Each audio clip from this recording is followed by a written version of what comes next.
Chapter 1. This is the story behind one of the greatest manhunts in history. Maybe you read about it, or rather what they let you read about it, probably as some minor item buried somewhere on a back page. However, what happened in that city between May 16th and May 28th of this year was so incredible that to this day the facts have been suppressed in a massive effort to save certain political careers from disaster and law enforcement officials from embarrassment. This will be the last time I will ever discuss these events with anyone. So when you have finished this bizarre account, judge for yourself its believability, and then try to tell yourself, wherever you may be, it couldn't happen here.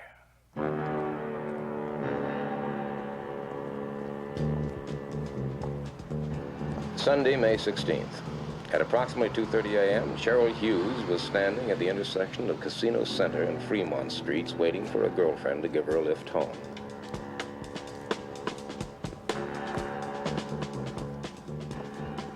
Cheryl Hughes was 23, 5 feet 5 1/2 inches tall, 118 pounds, blonde hair, light brown eyes, swing shift change girl at the Gold Dust Saloon. Cheryl Hughes, tired and hungry, but just mad enough to walk the 8 blocks to her small frame house off the corner of 9th and Bridger. Cheryl Hughes, en route to her doom.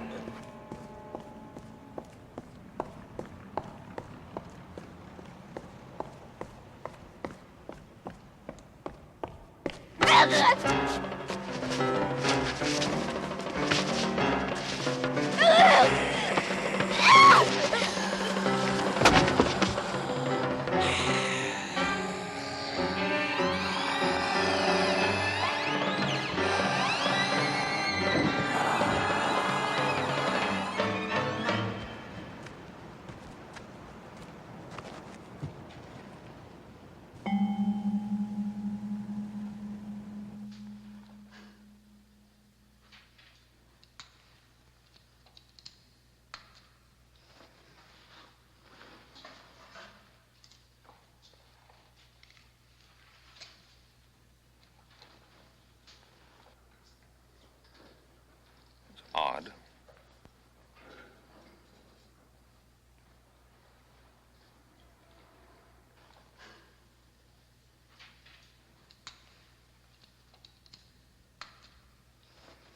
No evidence of dependent lividity either. Peel back the chest flap, please. This should do it. It's incredible. Begin the gross work on internal organs. I'm going to phone the district attorney. And don't talk about this to anyone.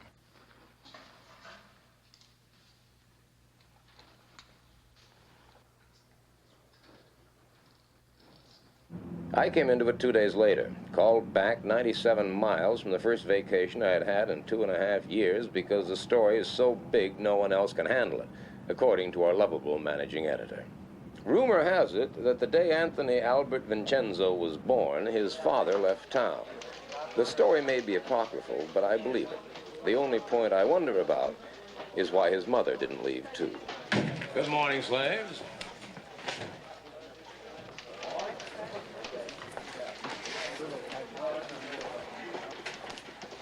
We are not amused.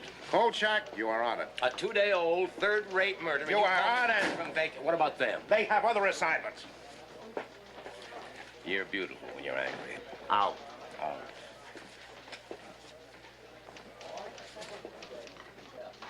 First stop, County General to see one of my most reliable spies. At least he used to be reliable.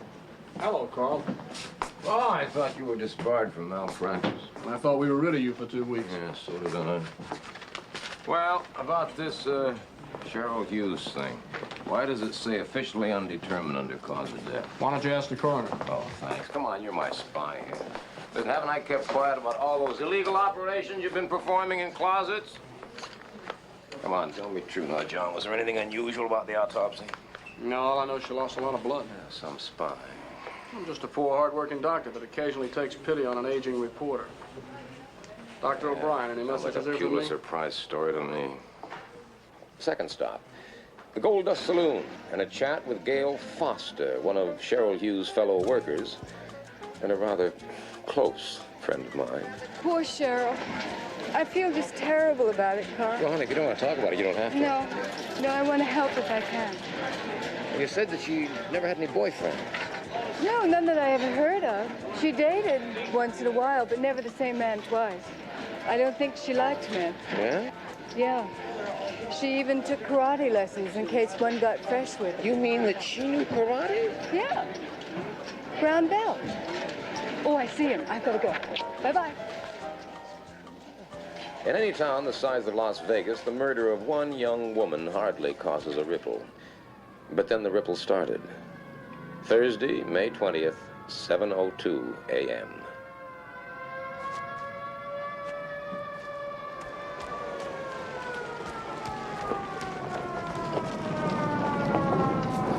Over there. I didn't go down. I couldn't. Okay. Don, take your statement.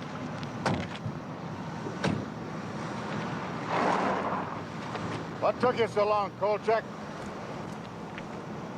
I got a flat tire.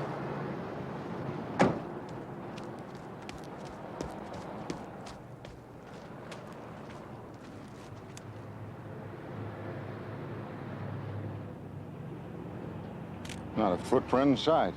Is that physically possible? If it happened, it's possible. Well, it sure looked like it happened. Now, come on. Bonnie Reynolds, 27, divorced, cocktail waitress at the Harem Room Casino.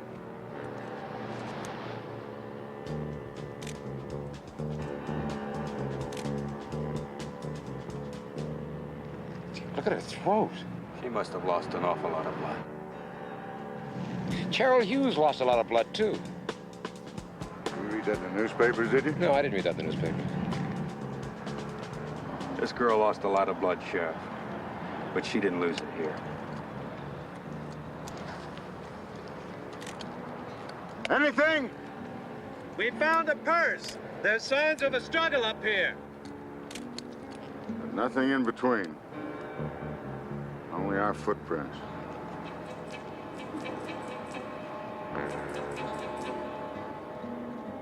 What'd he do, throw her? Who said Bonnie Reynolds was thrown 22 feet into that car? The coroner? I haven't heard about it. Who said this new killing is connected with the Cheryl Hughes murder? The police? Not to me, they haven't. Who said Cheryl Hughes died of massive blood loss? The coroner again? No, he hasn't even turned in his report yet. And who, may I ask, said that a super powerful madman is running loose in Las Vegas? You hearing voices, Kolchak? I did not make up the facts. Oh, I know your boy. Big-time reporter like you, condemned to the sticks with those journalistic grooves. I did not make I know up... you'd like a big fat byline on a big fat story so you can pay your way back to a big fat city job. I did not- Kolchak, I expect you to report, not to come up with fairy tales. And Kolchak, quit barking the PD. If something turns up, they'll let us know. Meanwhile, use your head and lay off. Whatever they're up to, they don't want any help from amateur bloodhounds like you.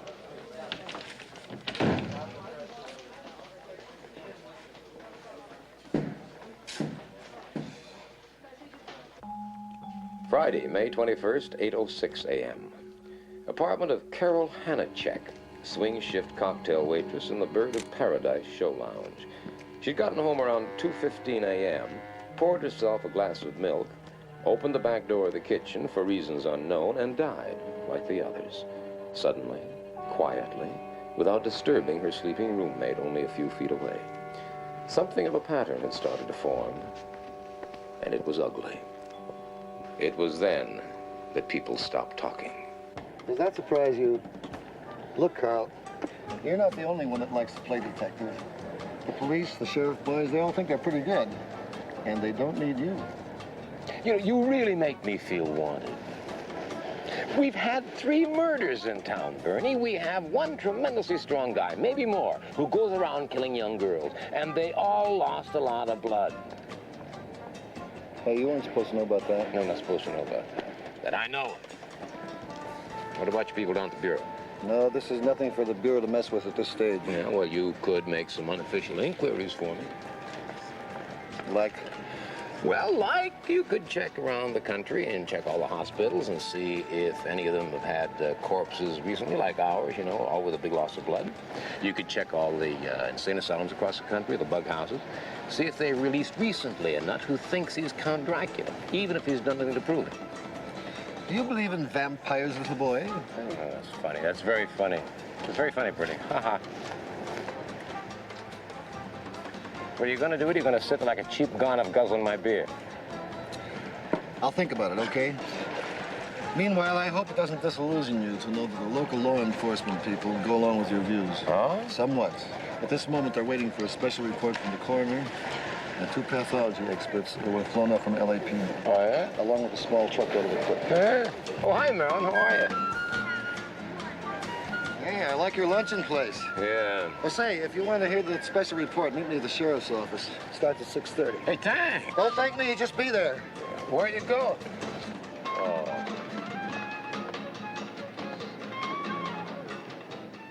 Mr. Kolchak, telephone, please. Mr. Kolchak. Carl Kolchak, telephone, please. Carl Kolchak.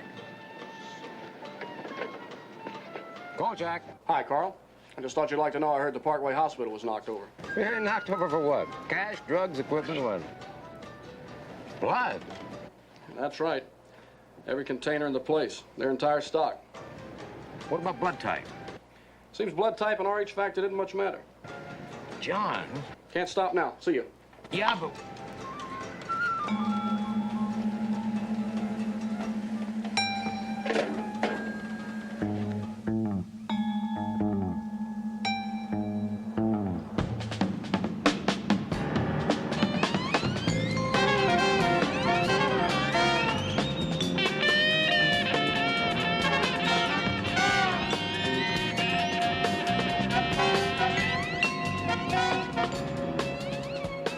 p.m., Clark County Courthouse. Present, in addition to myself and 2 incompetents who called themselves reporters, were Warren Butcher of the Sheriff's Office, Thomas Payne of the District Attorney's Office, Captain Edward Masterson of the Las Vegas Police Department, and old buddy Bernie Jenks, holding forth with his inimitable cool, Dr. Robert McCurgy, boy coroner. We found that death in each case was extremely swift, coming in something less than a minute. After the initial wounds were inflicted, the blood was drained very quickly, some kind of suction device being used. Now, this would explain why no blood was found anywhere in the victims or in the areas they were discovered. Doctor, Kolchak, Daily News, do you have any idea what could have made these wounds? They're not unlike the bite of a medium-sized dog. What do you mean, dog? What? Dog. What are you telling us? A dog did these murders? I didn't mean to indicate that the wounds were actually inflicted by a dog, only that they're similar to those which might be caused by a dog. A rather interesting point is that we found another substance mixed in with the traces of blood in the throat wounds, namely saliva. What do you mean, saliva? I mean saliva, Sheriff Butcher. Human saliva.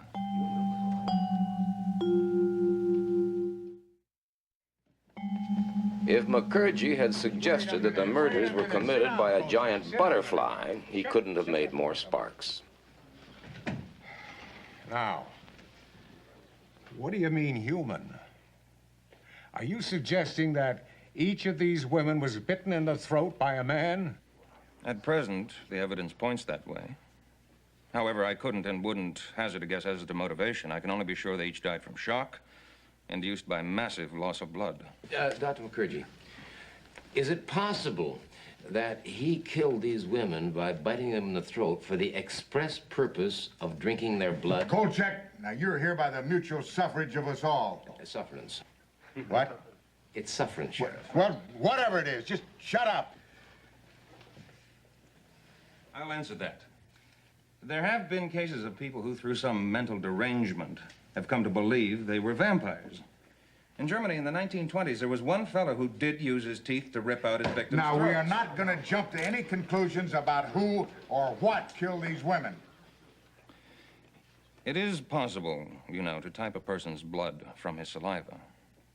If I were you, gentlemen, I'd look for a very anemic fellow, possibly with some rare blood disease. Well, I don't care what kind of a nut killed these women. But I'll tell you this, he's out there, and I bet he's high on pot or the hard stuff, And he's going to kill again unless he's stopped. Masterson, what have your people got on this Parkway blood theft? Well, the latest is the nurse said she saw something funny out there last night, or early this morning. Seems that a tall, skinny guy dressed as an orderly was nosing around the refrigerated storage area. That's where they keep the blood and the plasma. She didn't think much of it then, but later when she spoke about the guy to the floor super, she was told that there was no such tall, skinny guy on duty there. Description as follows. White male adult. 6'2" to 6'4", thin. About 175 pounds with pale complexion. Dark hair. So we start looking for a man, local resident, or worse yet, some outsider who may not even still be in the area. We'll check the airport, the bus terminal, railroad station, blockade the highways, and if we're lucky, we'll get him. If he's stupid enough to still be hanging around after 3 crimes. Now, you got any other suggestions? Just do it. All right, let's break this up. Thank you, Dr. Thank you, Doctor. Mr. Payne, I shouldn't be too inclined to reject Mr. Kolchak's theory out of hand if I were you. It is at best highly speculative, but not altogether unwarranted. Kolchak, you can throw away that cassette. Now, this vampire stuff is to stay right in this room. Until we have the assailant in custody, we say nothing about these women being drained of blood. There'll be no rumors, no reports in the paper. The official opinion at this time is that the cause of death is undetermined. We don't want to cause a panic.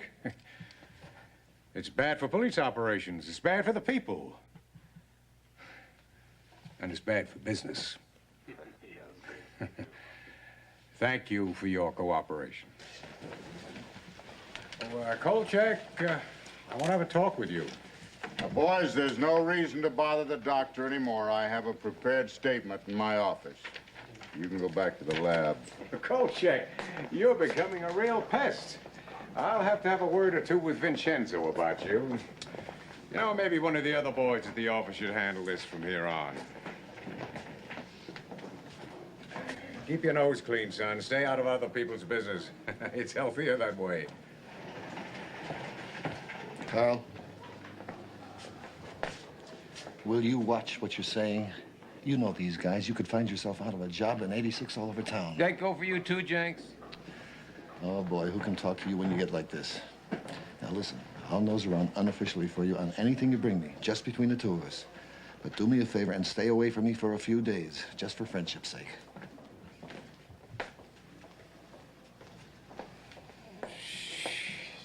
Did I say it was a vampire? Well, what does your suggested headline say? The story makes it clear. Vampire killer in Las Vegas, question mark. Do I misread? The story makes it clear. Do I misread, or did you use the word vampire? Some screwball who imagines he's a vampire is loose in Las Vegas, and people ought to be told. If there's a screwball running around loose in Las Vegas, his last name begins with a K. You already heard about the little scene you have with the boys downtown. No vampire stories. Clear?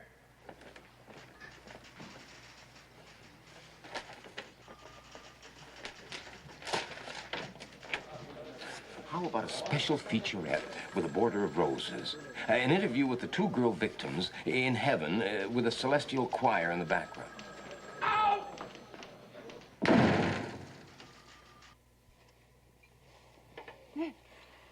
Oh, I'm sorry. I guess I fell asleep. What were you saying? You know, you do great things for my masculine ego, you know? Yeah. Well, actually, I was saying that I think that Vincenzo has a new sense of a tree stump. It's got to be one man. It's got to be. Big, strong, psychotic. Well, you're certainly making me very glad that I work nights. Oh, well, I told you to quit working nights, didn't I?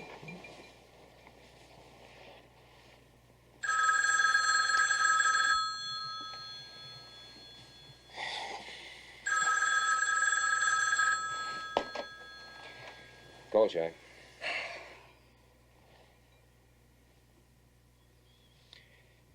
forever in your debt, love. What was that? The killer's done it again. Oh, no. Only this time, he was seen.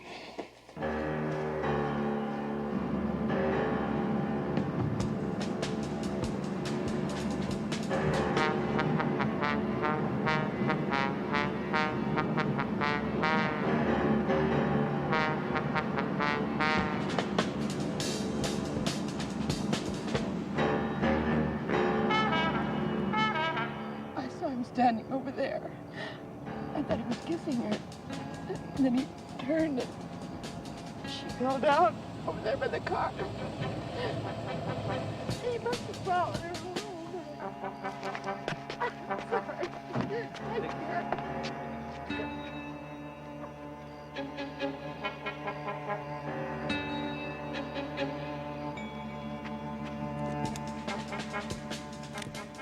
Victim number 4.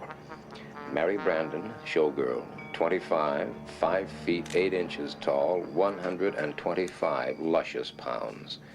Less the weight of 12 pints of blood, of course. Well, looks like Bela Lugosi's struck again. Knock it off. It's her daughter. Oops.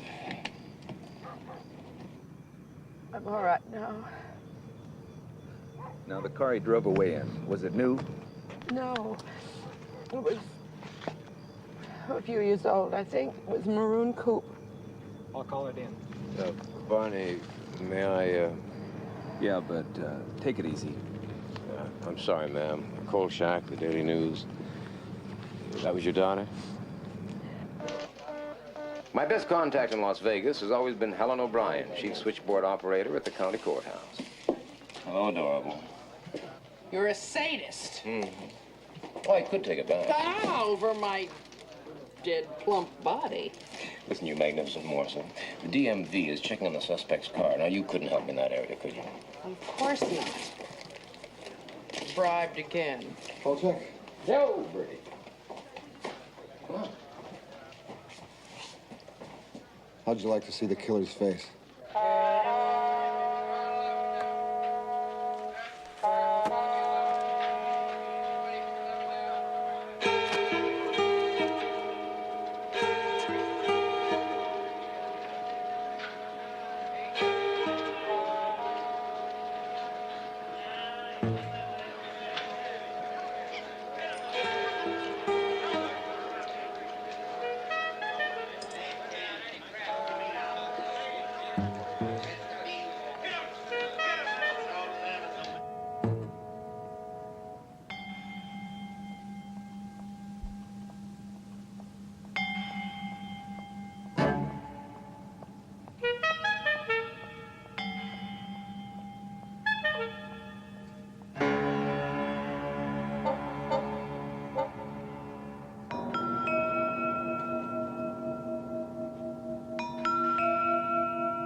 Sherman Duffy of the Chicago Globe once described a reporter as follows.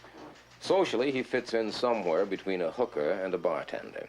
Spiritually, he stands beside Galileo because he knows the world is round. Not that it does much good, of course, when his editor knows it's flat. Kolchak. Shelley Forbes has got to be his 5th victim. Look at the way her dog was killed. You'll never give up, do you? What do you mean? I mean, this is unacceptable. Unacceptable? Kolchak, I'm very close to firing you, even though the owner of this paper has a soft spot in his head for has-been big city reporters. I am tired of your pressure, Kolchak. I'm tired of the owner's pressure. I'm tired of the pressure from all around me to blow the story up on the one hand and keep it under wraps on the other. I am tired of being the middleman, Kolchak. Do you understand that? Can you understand that? What do you want, Vincenzo? A testimonial from Count Dracula? Out! Get out! What is this out, get out game we play? This nut thinks he is a vampire. He has killed 4, maybe 5 women. He has drained every drop of blood from every one of them. Now, that is news, Vincenzo. News. And we are a newspaper. We are supposed to print news, not suppress it. You know darn well why we're soft peddling this thing. No, tell me why. Could it be because we have been told to? Kolchak, you are an idiot. Worse, you're irresponsible. All these murders mean to you is a byline. Well, what the hell difference does it matter what it means to me? The point is that we are suppressing news. We are withholding information. Everybody in town knows what's going on. The police, the DA, the coroner's office, every reporter on every newspaper in Las Vegas knows what's going on. The only people who don't know are the people. At last, you got the point, Kolchak. The people in Las Vegas don't know. Because the people in Las Vegas would come unglued if they did know. Even more than they're coming unglued already. Capiche? Tuesday, May 25th, 7:30 p.m. Helen O'Brien had told me that the DMV had come up with 16 possibles. All but one had been eliminated. The car owner's name, Martin Lubin. Address on Spring Mountain Road. Name and address, both phony. Name of salesman who sold car, Fred Hurley. So I sets him a price. He don't say nothing. He just stands there looking at me. All right, now, how'd you find out about this, Kolchak? Well, a fine little bird told me about it. Don't you stop just on my account. keep your mouth shut. Yes, sir. Okay. Well, like I said, he just stands there looking at me. Then he tells me the price is too high. $300 too high. And he keeps staring at me as if daring me to tell him the price is $1,200. Is this fella? Now, stop doing our job for us, Kolchak. That's already been established. Yeah, well, you see, I told him only he had a mustache. Mustache? Yeah. Did you sell him the car? Well, I started to say no. But something inside tells me, don't mess with this guy. I mean, he's a creep. With them red eyes and that voice, he's enough to keep a guy from working nights. All my life, I've waited for a story like this. All my life. And when it finally comes, I can't get it printed. Do you know, the holes in Mary Brandon's neck were airbrushed out before they printed the photographs? Yeah. Carl, if you keep going on like this, you're going to get fired again. Let's see, how many times has it been? Twice in Washington, 3 times in New York, twice in Chicago, and once, or was it twice in Boston? I'm becoming extinct in my own lifetime. Homo news hocus, natural habitat, a pool of sour mash bourbon. You know, I really ought to light a candle to Ben Heck. Here. You ought to quit your job, you know. And you'll support me? Well, Oh, come on, honey, I'm serious. That weirdo's hit 5 girls, and they were all night workers. 5? Yeah, 5. Oh. Yeah, a girl named Shelley Forbes is missing, and I'll bet my bottom dollar she's victim number 5. Hey, you know, you are in the shirt pretty good there. Carl, I've been doing some thinking. Oh, what do you know about vampires? Well, only they wear dinner suits and talk with marbles in their mouth. Oh, will you please be serious? Watch my natural habitat there.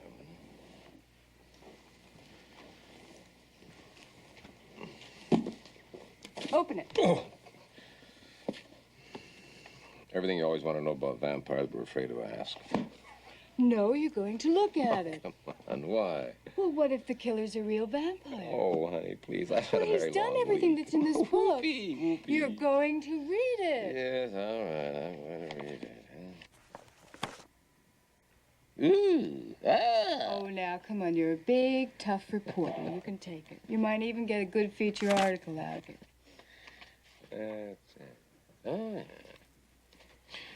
Since the beginning of man's existence, there have been creatures of the night, crazed monsters that track the bloody prints through the pages of fact and fiction. Of them all, the vampire seems to have accumulated the largest body of documentation. By night, the vampire is virtually indestructible, fearing only the sign of the cross. Before daybreak, he must return to his coffin, otherwise he will be destroyed by the purifying rays of the sun. It is then, while he lies dormant, he can be destroyed by hammering a wooden stake through his heart. According to the legend, the victim of the vampire will ultimately rise again as the living dead and must be destroyed in a similar manner. From any source available, the vampire must have blood.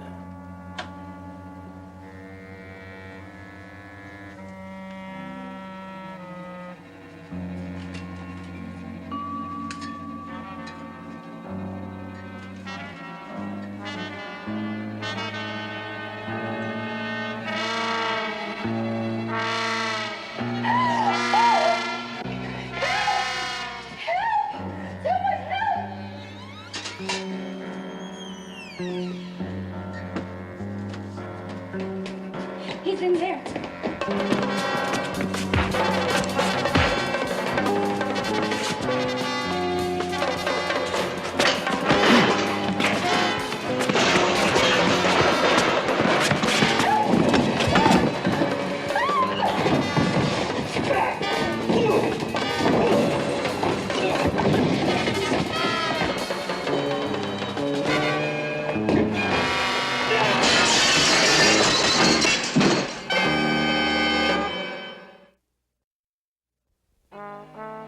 I was doing double duty as night editor when the PD squawk box went crazy about a wild brawl at the Old Town Hospital.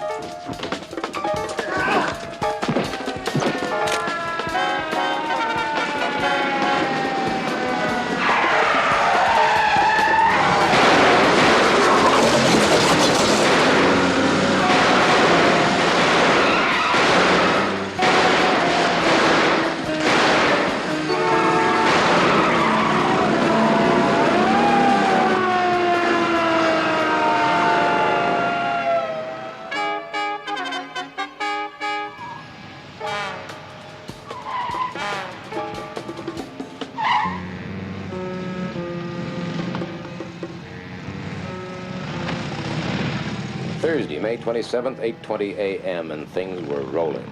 Our morning edition hit the streets, recapping all the action at the hospital. The TV people, as usual, had missed out completely, and the radio stations were literally reading our copy on the air. But now the whole lid was really blown off. The maniac had been identified. Sorry I'm late. I just got these out of the suit. Yeah. Now, here's a rundown on the Scotland Yard and the Interpol findings. Subject, Janos Skorzny. Born in Craiesti, Romania, 1899. Now, wait just a minute. You trying to tell me this guy is over 70 years old? Come on, Bernie, your boys have come up with a wrong man. Like hell we have. These facts have been triple-checked and confirmed. Now, look, I've been up all night, and I'm pretty tired. Now, do you want it or don't you? All right, Bernie, just take it easy. Let's hear it. All right. Skorzny's father died in 1923. He left somewhere between $75 and $100 million. At this time, he began to travel, and he became known throughout Eastern Europe as a big lover of nightlife. Now, we don't have a lot more on him before World War II. However, Scotland Yard reports that he showed up in England just in time for the German Blitz. I'm sure Mr. Kolchak will find the following facts of interest. Such formality from a man who always guzzles my beer. While in England, he passed himself off as Dr. Paul Belasco, specialist in hematology research. His work involved freshly killed air raid victims from various London emergency rooms. As a matter of fact, at his residence in Shafto Court, he installed several kinds of sumps, tubs, and an extremely large commercial meat freezer. In 1948, he turned up in Canada still as Dr. Belasco, and further checking made his presence known in almost every place along the U.S.-Canadian border where rioting and violence and a number of dead bodies were found.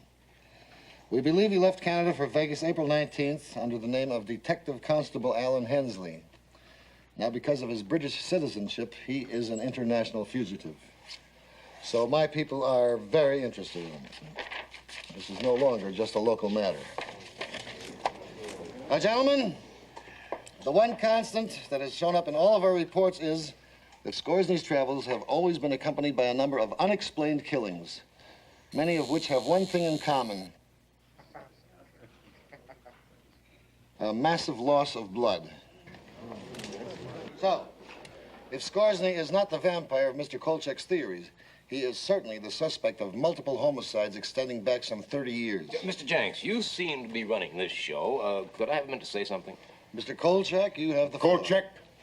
Now, you keep it short.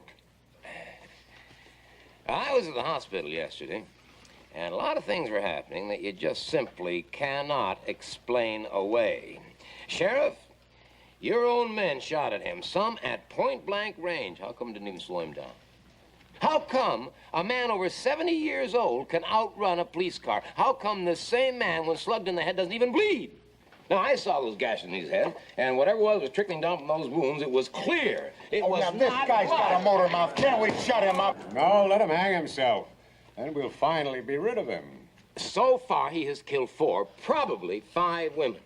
Now, the coroner said that those bite marks on the throat were made by human teeth. He practically confirmed the fact that he actually drank their blood. Now, wait, now, whatever the Scoresny may be, he seemed to be functioning as if he were a vampire. Now, you can go on operating as if he were an ordinary man. That's up to you.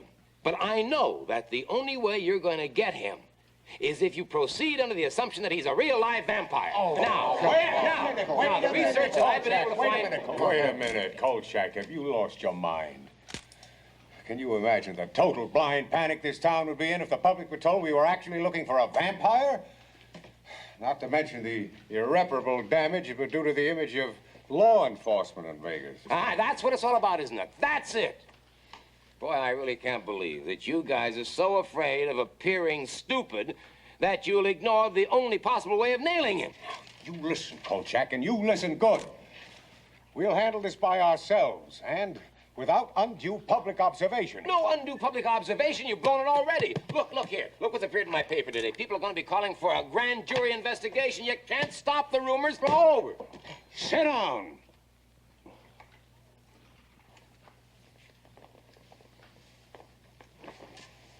I don't care what's been printed in the newspapers.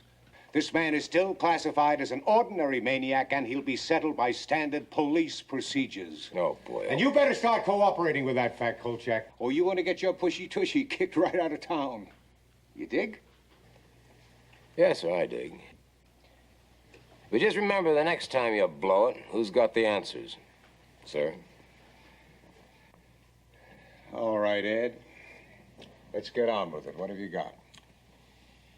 Well, 2 departments combined have 650 men on full-time duty.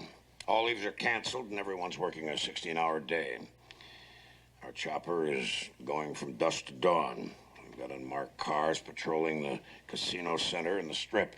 All roads are blocked, and we're receiving complete cooperation from the highway patrol and the Jeep posse. You got it? Got it. Repeat. What did I say? Show every real estate agent in town a picture of this guy's puss and ask him if they sold a house to anybody that looks like him. Good boy, you got it. Now get going. Now, wait a minute. When did I lose this last dollar? Mickey, has the idea of winning ever occurred to you?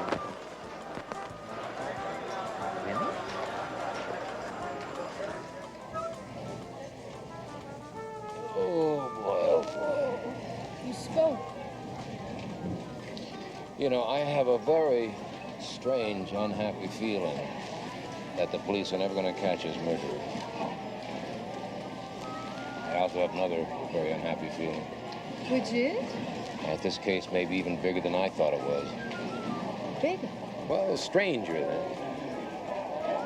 I've seen a lot of weird things in my life, love. I have never, ever seen anything like this. You don't tell me that you're finally going to believe? I don't even want to think about it. Car 14, check out the report of the 2 ladies downtown Casino Drive.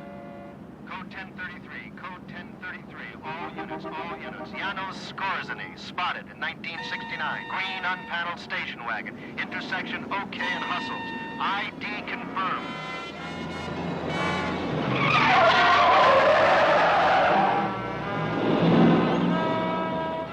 Positive visual contact made.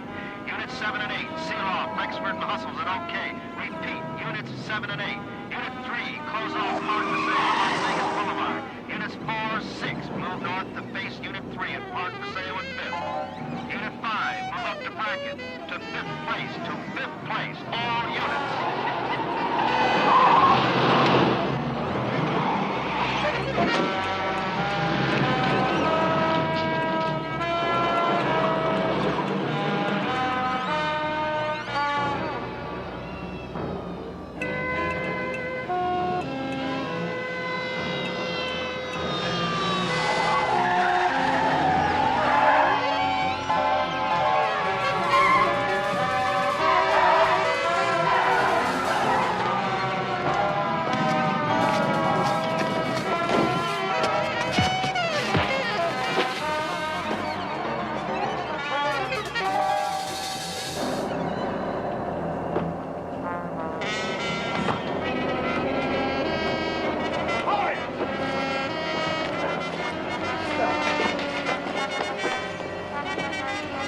Get up.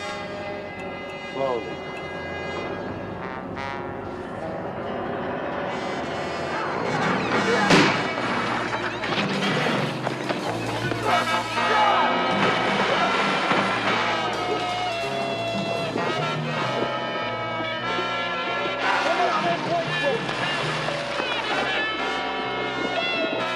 He's pulling the cameras down.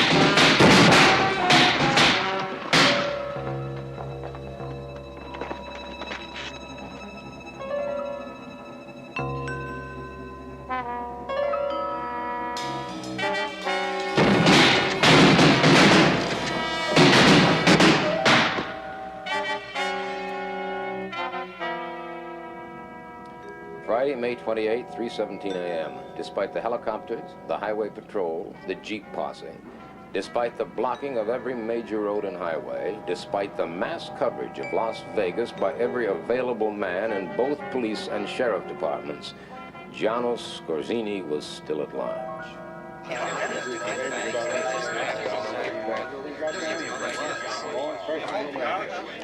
The courthouse conference room had been a scene of chaos for more than 3 hours now. Messages were still flooding in from every outside unit. Every available man who had taken place in the capture attempt was being debriefed. At the hospital, 2 officers had died and a third was hovering on the edge. Reports on them were still coming in as the greatest manhunt in the history of Las Vegas continued in vain.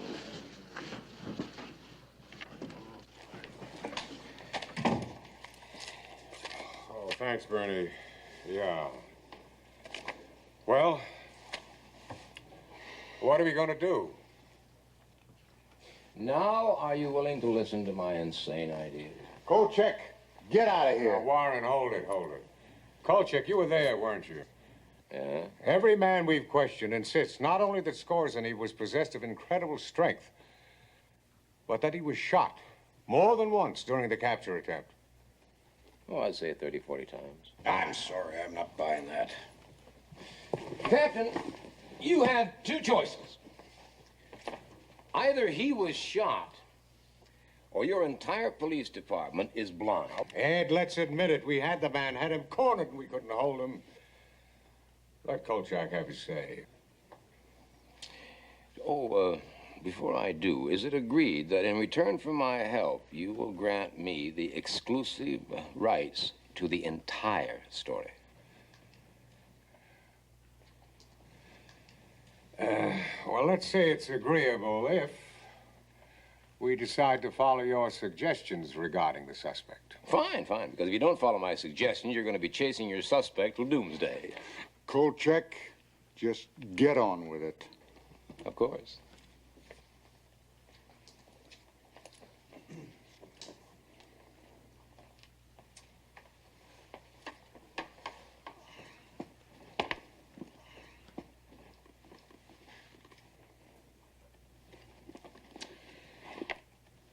Each man in the field is to be issued one of these, to be carried in his pocket. This gentleman... Where'd you get that? Well, I have a friend who's got a furniture repair store. I woke him up and had him make it.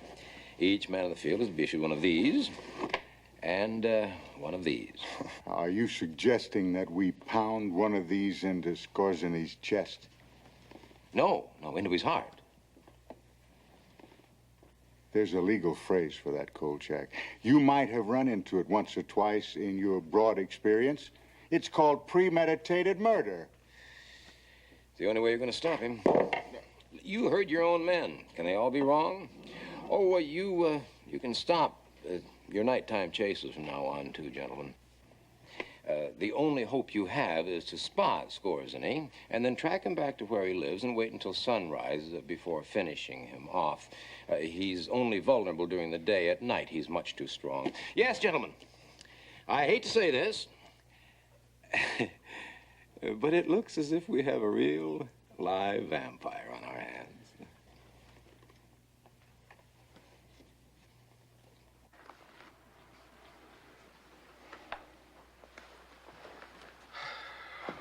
Ed. Yes, sir. Warren. Yeah. Tom, I'd like to be in on this, too.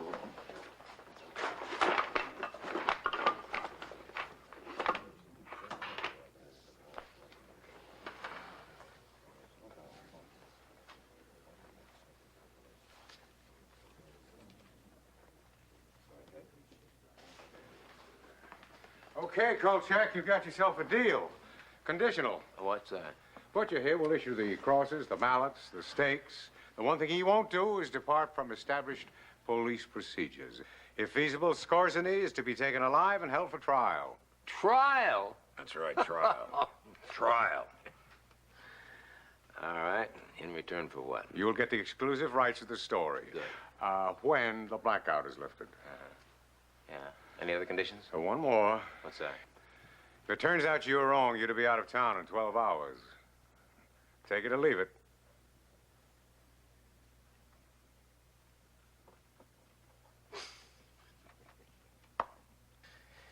All right, I'll take it. Because I know I'm right. And you know I'm right. Right. Ciao.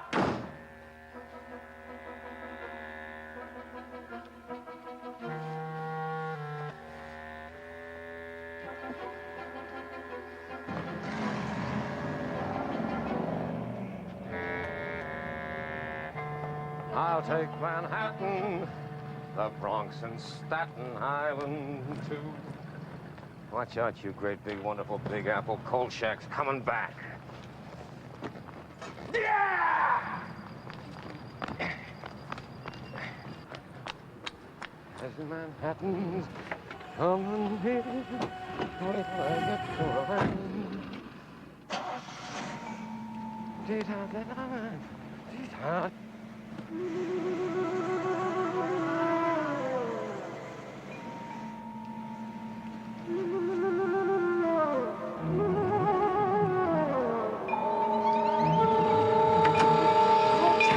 It's me, Crawford.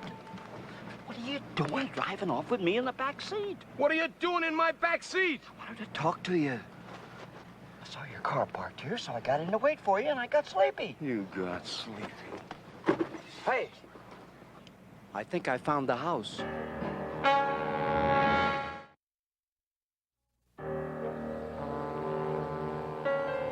I told Crocker to give me 30 minutes before telling Jenks where I was.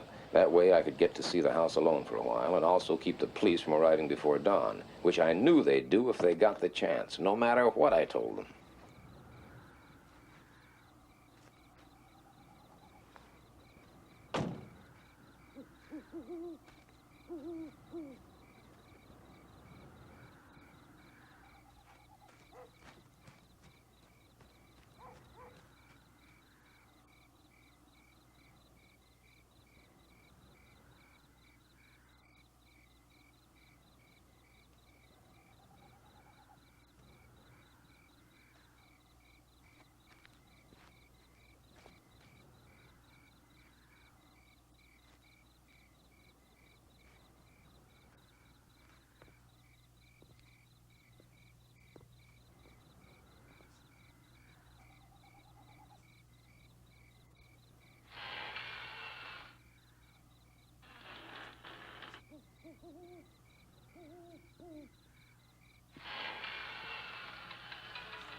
Uniforms.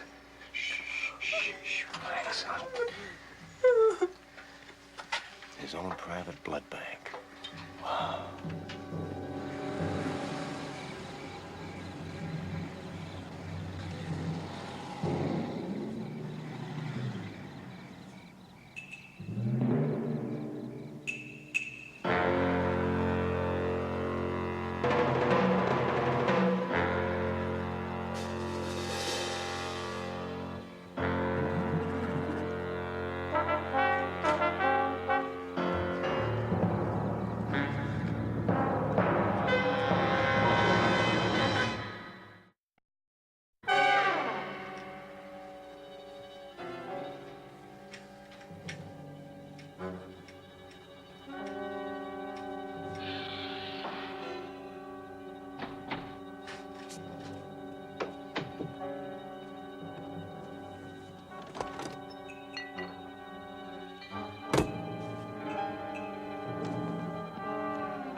Hold still.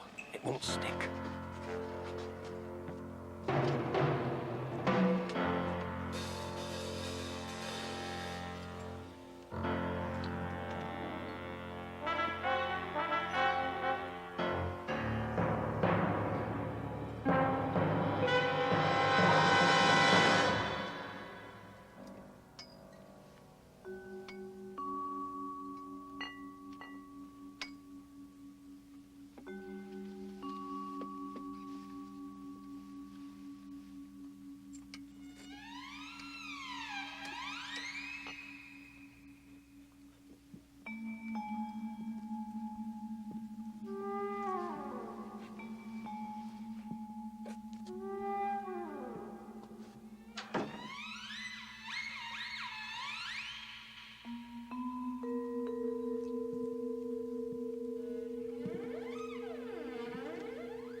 you think they'll print it?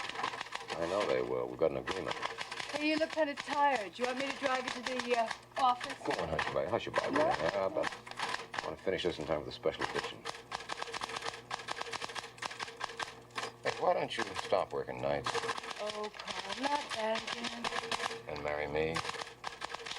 Yeah, well, you're a good cooker and a good kisser. Why not? Oh, baby, you're gonna love New York City. Honey, after this story hits the news services with my byline on it... Us married? Yes, us married! Don't look now, baby. But Kolchak's coming back in style.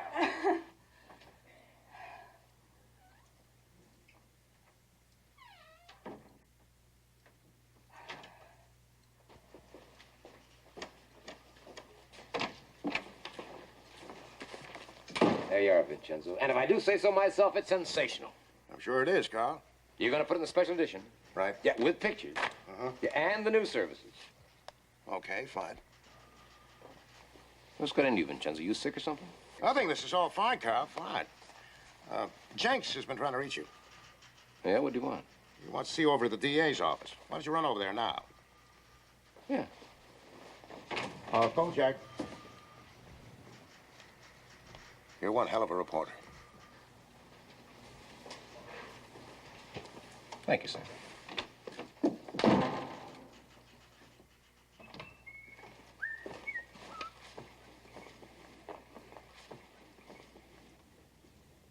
And a bright good morning to all of you.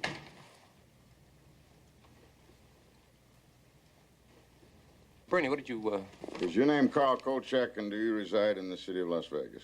Well, you know my name's Carl Kolchak. What's going on? Carl Kolchak, you're under arrest on the charge of murder. The state requires that you be informed that you have the right to remain silent. No.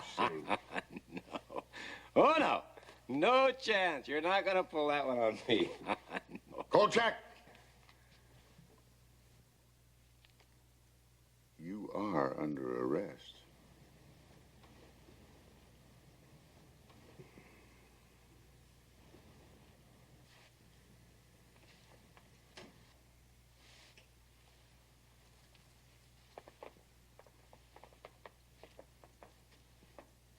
All right, Payne, just what kind of a dirty deal is this? You have a very short memory, Kolchak. A few hours ago, Sheriff Butcher himself saw you actually pound a wooden stake through a man's heart with this mallet.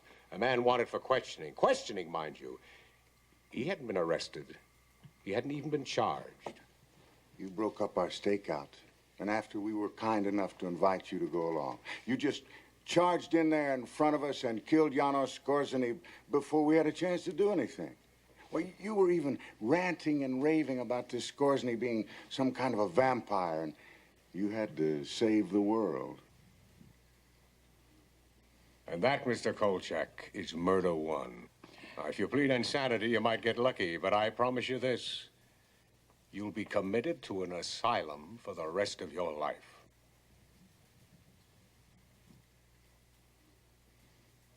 I pull your fat out of the fire, and you do this. Carl, will you just sit down a minute and listen to them? Bernie, you were there! Carl, just listen.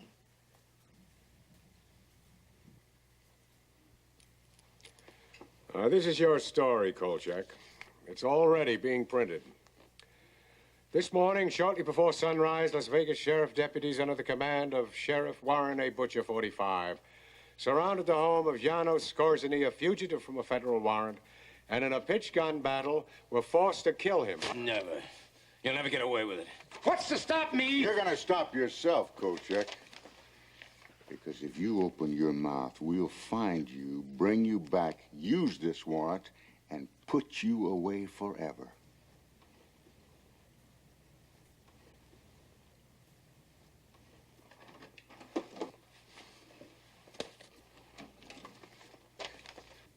Pick him up, Kolchak. Pick him up and get out of town. Now, we'll take care of your back rent. I want to call Gail. She's not there, Carl. What have you done with her? Nothing. We just asked the young lady if she'd be good enough to leave town. She's an undesirable element, Kolchak, and we don't want undesirable elements in Las Vegas.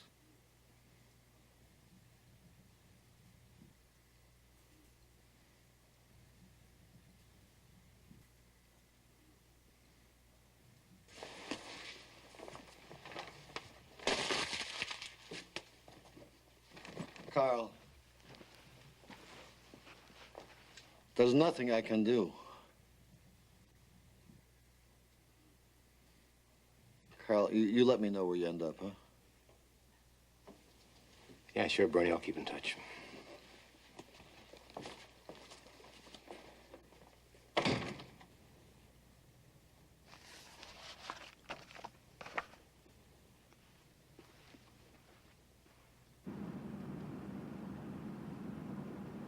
So all the loose ends have been gathered together and tied into a pretty knot right around the neck of guess who. After I left town, I began putting notices in the personal columns of newspapers from San Francisco to St. Louis. Until I ran out of money, that is. So far, I've received no answers, but I'll keep trying, even though I don't think I'll ever find Gail Foster again. Maybe it's just as well. So that's it. The book's finished, and now you'll have to judge for yourself. I must warn you, however, if you try to verify this account, you will find it quite impossible. Item, in Washington, D.C., there was no longer a file listing the suspect under his true name or any of his alleged aliases. Item, in Las Vegas, all of those who were involved have either left town, aren't talking, or are dead. I haven't had a decent night's sleep since all this happened. And now you might find it difficult, too. Because there is still one fact that cannot be buried. After the death of Janos Skorzeny, he and all of his victims were immediately cremated. Why? Remember the legend? All those who die from the bite of the vampire will return as a vampire, unless destroyed first. So think about it and try to tell yourself, wherever you may be, in the quiet of your home, in the safety of your bed, try to tell yourself, it couldn't happen here.